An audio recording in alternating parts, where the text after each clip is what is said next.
Okay, so a few days ago, one of Equestria's greatest villains escaped and is probably plotting her next attack, Flash said.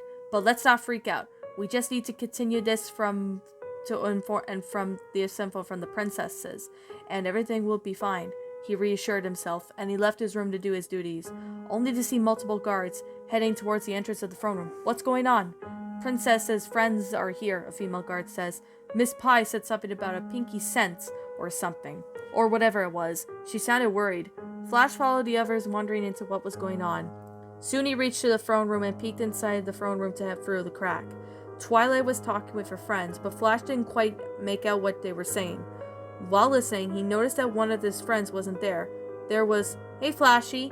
Pinky appeared from behind them, scaring him, and fell through onto the doors, landed on the flat. When he looked up, Twilight and her friends looked at him in a way that made him nervous. Then from behind him, Flash heard his partners up from the chase Ace enter the room. "Hey Flash," the stallion said. "Main 6, nice to meet you. See you."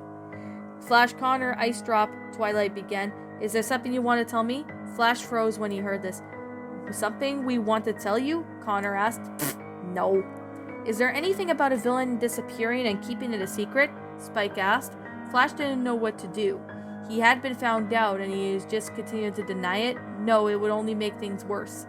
"Okay, you caught us," Flash said. "Cozy Glow somehow got out of her stone prison and we tried to catch her again.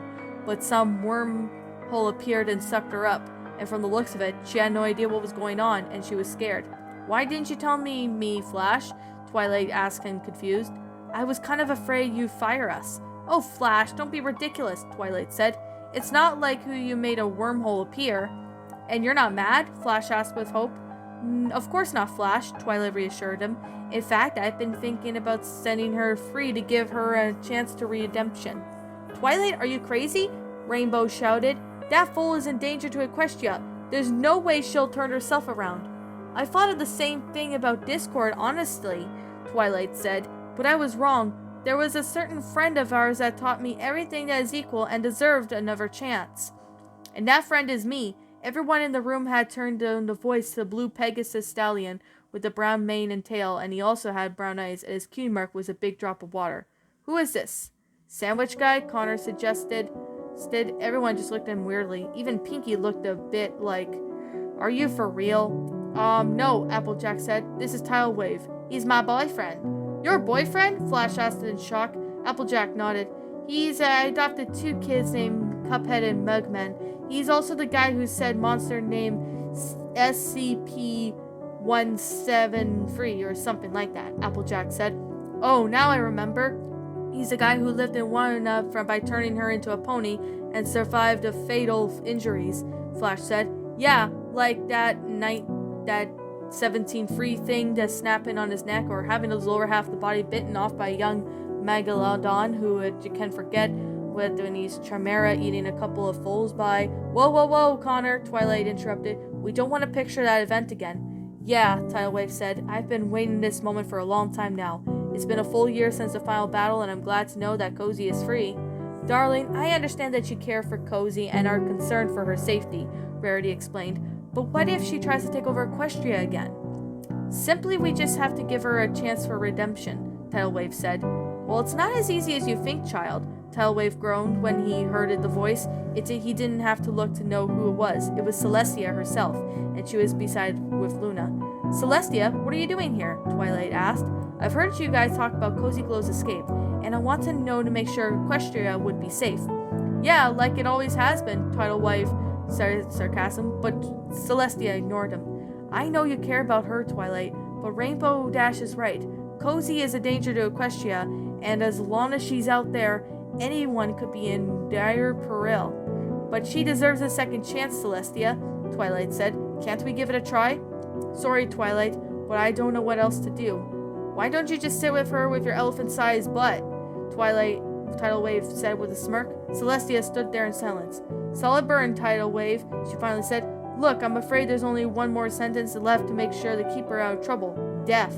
"What?" Everyone stood in shock. "You can't be serious," Spike said. "I'm sorry, my little ponies, but what if I must do to protect everyone? I'll do it." "That's not fair, Celestia," Tidal Wave said in anger. "If you do that, you will be no longer even better than Gorgar. Celestia seemed to think a little bit after hearing that. I'll tell you what, she began. If you could bring her back within 2 days, I'll let Twilight do things her way. But if not, Cozy's chimera food, or whatever it is. What kind of deal is that? Tidal Wave yelled. You expect us to accept that? This could be our only chance to help her, guys, Twilight said. Tidal Wave, you could stay here and watch the castle while we go and look for Cozy. Tidal Wave sighed and thought for a moment. Alright, fine. Surely Luna would be happy to help you find her. Luna approached Tidal Wave and after what he said. Excuse me, she asked. I didn't quite catch your last part. Huh? I said you can go help them get Cozy. She'll live. I see, Luna responded. Well, I'm going to play it this lightly then. Then I can wave, but out of nowhere Luna punched Tidal Wave so hard that it forced him straight on the wall, shocking everyone else in the room. Forget it! Tidal Wave immediately got up and ran to Luna's face. Urgh! What the hell is wrong with you? He shouted. Yet don't you understand the crisis here? Crisis? What crisis? Luna asked. That weak filly isn't worse than the dirt on your hooves. Everyone would believe that coming out of that Luna's mouth. Elf. That fool is still out there and probably plot her next scheme. Yet you insist on helping her? Luna, she's just like when you became Nightmare Moon, Tidal Wave objected. Though you dare compare me to that fiend. First you mocked me and my sister. Now you want to save a pathetic fool? You disgust me. But Twilight wasn't reformed by those villains, Tidal Wave countered. Even if Cozy were to resist, we still have a chance to make things right. Ha! You can't even reform her even though with all of Equestria on your side, Luna said. That's exactly why we need to work together as a team, because we can back each other up. That's why I'm choosing to help Cozy. See, I'm not allowing any more innocents to be harmed. After Tidal Wave said this, Luna turned away. What difference does that make after we save her? Will we have the entire planet will still be in jeopardy? Luna asked. Cozy is shameless coward who will stop at nothing to complete her goals. You're willingly sacrificing a bunch of lives for billions and it's just for a damn fool? Forget about her and let Twilight continue her royal duties. Tidal Wave decided to hit Luna where it's really stung. Yeah, just as you ditch a child for royal power, if this happened like 1,000 years ago, you'd probably been a ditch snowdrop for all that power. Since she's just worthless, huh? That did it. Luna's eyes then turned red in anger and blood boiled and colored the aurora sound in her body, scaring everyone except Tidal Wave, who turned in. Damn you, Wave. She's nothing you could do about this, and I don't need you trying to drag me in an issue that I've chosen to move on from. Now will you just drop the subject right here, right now, or I'll blast your head off. Tidal Wave just sat there in response. You really are a monster, Luna. You haven't changed at all since your defeat. Listen, I want you to understand. Did Cozy do something to make you feel like this way? Luna thought for a moment, and she remembered why she was so mad. Cozy Glow reminded her of the monster who took her parents. Luna dropped her anger and aurora and faded. Very well, Luna said. I won't object to your desire to help Cozy Glow anymore. Now go. You all don't have much time. What? Twilight stammered. But what about you? I'm sorry, I can't. We only end up getting in each other's ways. Luna teleported away. Luna, come back! Twilight shouted as she began to lower her head in sorrow. Spike walked up to Twilight and placed a hand on her shoulder. Twilight? I'm okay, Spike. Let's go, Twilight said, turning to her friends. If I'm right, the Vortex should have sent Cozy Glow to another dimension. We just need to figure out which one and also get Starlight to come with us. But we may not need one more pony.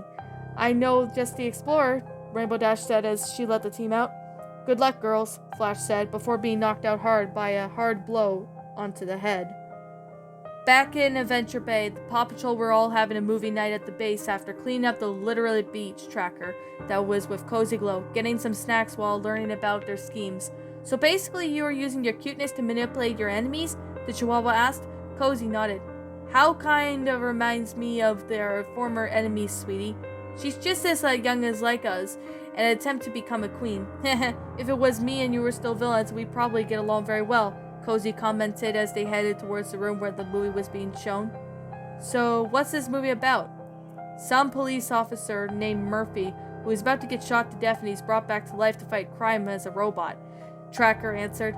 At least that's from what I heard. I've never actually seen it, but I've heard it's awesome. Soon they arrived in the room and sat with their friends. Did start it yet? No, there's still one more trailer left, Rubble answered. Suddenly a roar was heard from the TV. Oh, this is the Godzilla trailer. What's Godzilla? Cozy asked curiously. Oh, he's a super awesome, some giant lizard monster goes around destroying cities and Marshall began. But as Marshall was continuing to describe Godzilla, what he just said was starting to repeat Cozy's mind. Monster, destroying cities. Terrible memories came to Cozy, screaming death and suffering. Cozy couldn't help with tears welling up in her eyes. Of course this didn't go unnoticed. Hey, are you okay? Cozy didn't say anything. She just started sniffling and flew out of the room. Well, what happened? Was it something I said? After Marshall asked, Ryder came in the same way Cozy exited. Pups, any idea what's wrong with Cozy? I don't know, Zuma said. She just started crying while Marshall was talking about Godzilla. Sky knew something was up. Guys, maybe we should go check on her. Everyone nodded in agreement and they went outside to the lookout. Soon they found Cozy sitting underneath the tree with pain in her eyes. Cozy? Sky asked. Are you okay? I'm sorry if I offended you, Marshall apologized. I think describing something like that would do... No, that's not what upsetted me, Cozy reassured them. It's just memories. Sky thought of that for a moment before her eyes lifted up in realization. Is that what caused you to turn evil in the first place? Cozy nodded. Cozy then nodded. Sky knew what she was going to finally learn about Cozy's backstory. She also had to learn to help Cozy cheer up. Well, what happened? Cozy gave her a look and said, I don't want to talk about it, but after a few seconds of silence, Cozy sighed and decided to tell them. You really want to know what happened? The group nodded, and a monster killed my parents. No! Rocky shouted in shock. Yes, I remembered it like it was just yesterday. I was maybe 4 or maybe 5, and I lived in a town called Hoofwell. My parents would play with me, give me plenty of food, and did a lot for me in the town. My life was just amazing. However, that ended on July 13th. Me and my parents were on our way home from our fun at the carnival that opened the same night. We were about halfway home when we heard screaming. My daddy went to the alleyway, but he didn't come back. And my mommy told me to stay where I was, but she didn't come back. I know what happened. I walked down the alleyway, calling for my parents, and I smelled something awful. Soon I found a pile of bodies on top of them. They were my parents.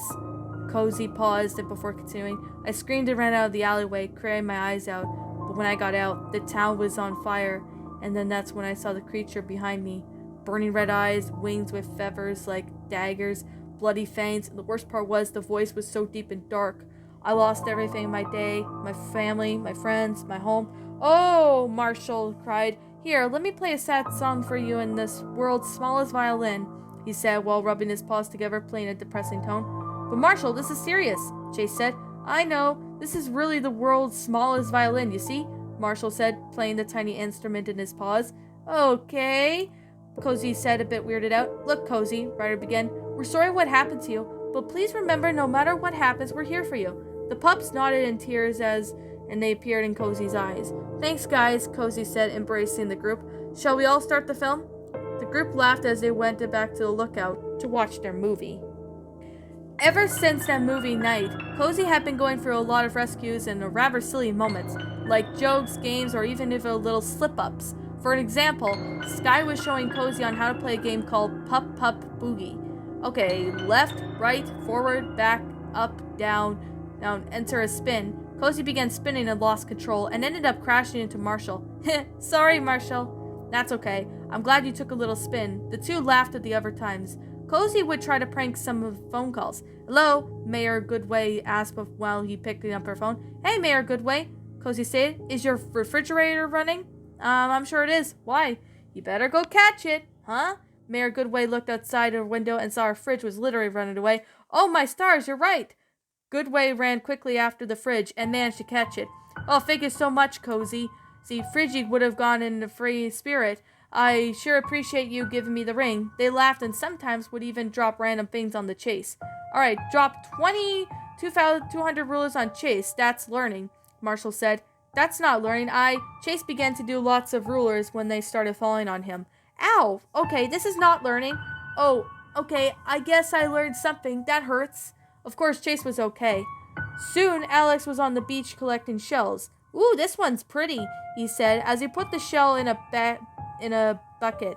But then when a shadow loomed over him, Alex looked up to his surprise and saw a purple dragon flying above him. Hi, Kid Dragon. Kid, the dragon said, would you mind talking to me, whoever's in charge here? My friends and I are looking for someone.